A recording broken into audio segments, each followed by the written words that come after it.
यह कहावत सच ही है कि स्त्री के चरित्र को समझना बड़ा मुश्किल है। स्त्रिया चरित्र एक जलेबी की तरह जटिल है। चरित्रहीन होते हुए भी पतिव्रता स्त्री दिखाने का प्रयास करती है। यह सभी स्त्रियां करती हैं ऐसा नहीं, कुछ स्त्रियां ही चरित्रहीन होती हैं। आज एक चरित्रहीन स्त्री की एक कहानी सुनाने जा रहे हैं। कहानी को ध्यान से सुनना, तब भी पूरा ज्ञान होगा। चलिए सुनाते हैं। पंपापुर नामक एक राज्य था। उस राज्य में सुधर्मा नामक एक लकड़हारा रहता था। उसकी पत्नी का नाम सुलक्षणा था। सुधर्मा हर रोज लकड़ी काटने वन चला जाता था। दिन भर घर में सुलक्षणा अकेली रहती थी। सुलक्षणा बहुत सुंदर स्त्री थी। शाम को सुधर्मा थका हारा आता था। खाना खाकर जल्दी से सो जाता था। घर का सारा सामान सुलक्षणा ही लाती थी। एक दिन सेठ कहीं गया हुआ था।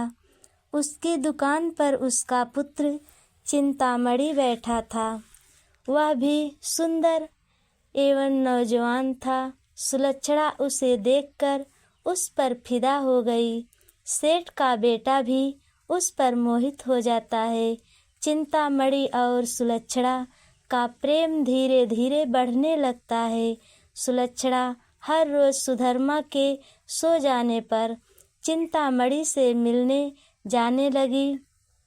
सुबह होने से पहले वापिस आ जाती थी। एक दिन सुधर्मा जंगल में लकड़ी काटने गया। उसने देखा कि एक साधु बेहोश पड़ा था। सुधर्मा ने साधु को बिठाया और ठंडा जल पिलाया तो साधु के शरीर में थोड़ी सी ताजगी आ गई। तब सुधर्मा ने आग्रह किया कि आप कुछ दिन मेरे घर चल कर रहिए। शाम को साधु सुधर्मा के साथ उसके घर गए। साधु को देखते ही सुलक्षणा के बदन में आग सी लग गई। उसे लगा कि अब उसकी चोरी पकड़ी जाएगी, इसलिए साधु को घर में ना रखने के लिए मना करने लगी। सुधर्मा ने समझाते हुए कहा कि साधु महाराज बस 1-2 दिन रहेंगे। इस पर सुलक्षणा राजी हो गई। रात में साधु को खाना खिलाकर सोने के लिए आंगन में चारपाई बिछा दी। सुधर्मा खाना खाने के बाद सो गया। सुलक्षणा को नींद कहाँ से आए। उसे तो चिंतामणि से मिलने की सोच सता रही थी। कुछ रात बीती तो सुलक्षणा उठी और उसने देखा कि सुधर्मा सो गया। इसके बाद साधु के पास गई। साधु भी चुपचाप लेटा था। सुलक्षणा उसे सोता समझकर चिंतामणि के पास चली गई। सुलक्षणा के व्यवहार को देखकर साधु सोचने लगा कि कुछ दाल में काला है। जब सुलक्षणा लौट कर आई तो साधु चुपचाप देखता रहा। भोर होने से पहले लौट आई। उसे सब माजरा समझ में आ गया कि दूसरे दिन जब सुधर्मा जंगल से लकड़ी काट कर आया तब साधु ने कहा कि तुम अपनी पत्नी से सावधान रहो। तुम्हारी पत्नी का प्रेम प्रसंग किसी और से चल रहा है। वह रात में किसी से मिलने जाती है।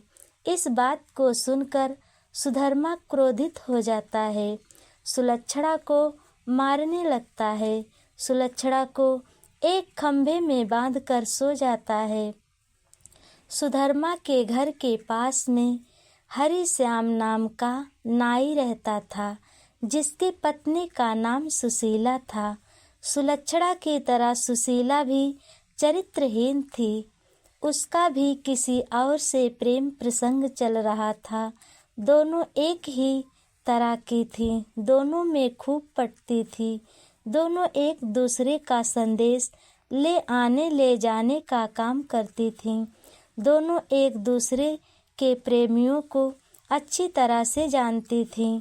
उस रात जब सुलक्षणा चिंतामणि से मिलने नहीं गई तो वह दौड़ा दौड़ा सुशीला के घर आया। सुलक्षणा को अपने घर बुलाने के लिए कहने लगा। सुशीला जब सुलक्षणा के घर गई तो उसे खंभे में बंधा हुआ देखा। तब सुलक्षणा ने सारी कहानी सुशीला को सुनाई।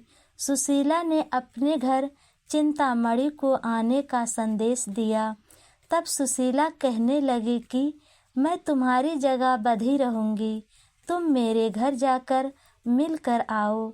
यह सुनते ही सुलक्षणा मुस्कुराने लगी। अपनी जगह सुशीला को बांधकर चिंतामणि से मिलने चली गई।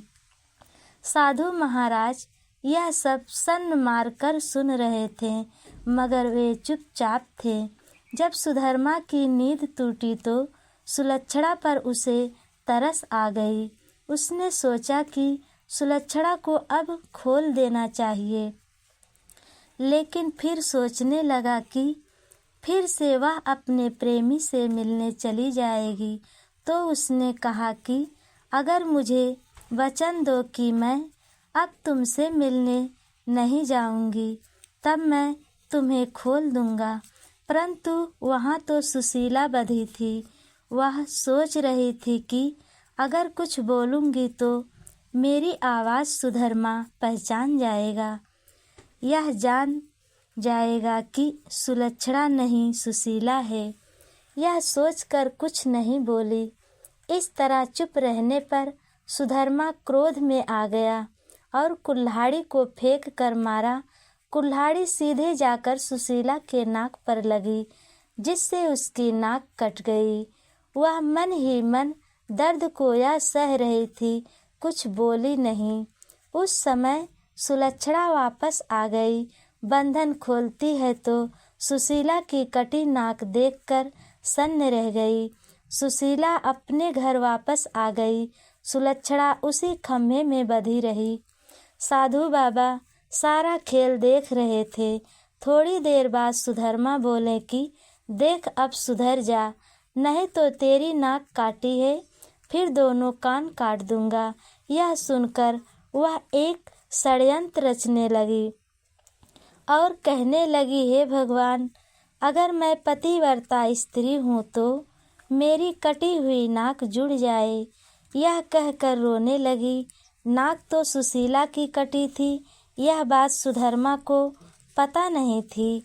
अनजाने का फायदा सुलक्षणा उठाने के लिए यह षड्यंत्र रची और कहने लगी कि मर्द कितना बेरहम होते हैं, झूठे झूठे इल्ज़ाम अपने पत्नियों पर लगाते हैं।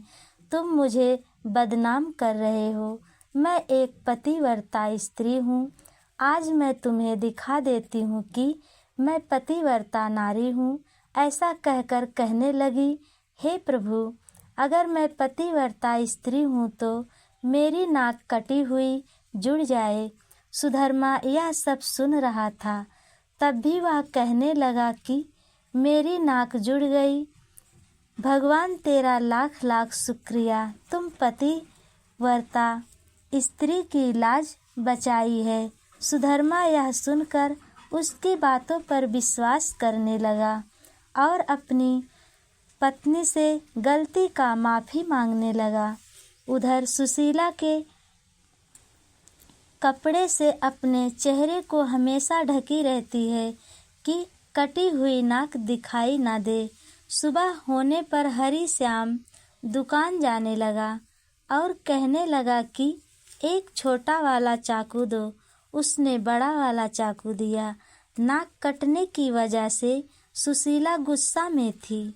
उसने फेंक कर अपने पति को चाकू दिया, जिससे उसका पति गुस्सा में आ गया और चाकू को फेंक कर कहा, छोटा वाला मांग रहा हूँ तो बड़ा वाला दे रही है। उसने चाकू सुशीला की ओर फेंका, जिससे उसे मौका मिल गया पति को इल्ज़ाम लगाने के लिए। वह जोर जोर से चिल्लाने लगी और कहने लगी कि मेरी नाक काट दिए। उसकी आवाज़ सुनकर पड़ोसी के लोग इकट्ठा हो गए। सुशीला की नाक कट गई। सभी लोग सुशीला की बात पर विश्वास करने लगे। हरिश्याम नाई को खूब मारा। राजा के सिपाही हरिश्याम को पकड़ ले गए। सुशीला अपने को सती सावित्री बताने लगी। हरिश्याम को मृत्युदंड की सजा सुनाई जाती है। यह बात पूरे नगर में शोर हो जाती है। जब यह बात साधु महाराज सुनते हैं तो यह सोचने लगते हैं कि त्रिया चरित्र के चपेट में एक निर्दोष मारा जाएगा, इसलिए यह संपूर्ण कहानी हमें राजा को बता देनी चाहिए, जिससे उसकी जान बच जाए। तब साधु राजा की सभा में गया, दोनों स्त्रियों की प्रेम कहानी को सुनाई, जिससे हरिश्याम नाई निर्दोष सिद्ध हो गया। इन दोनों स्त्रियों को कठोर दंड दिया गया।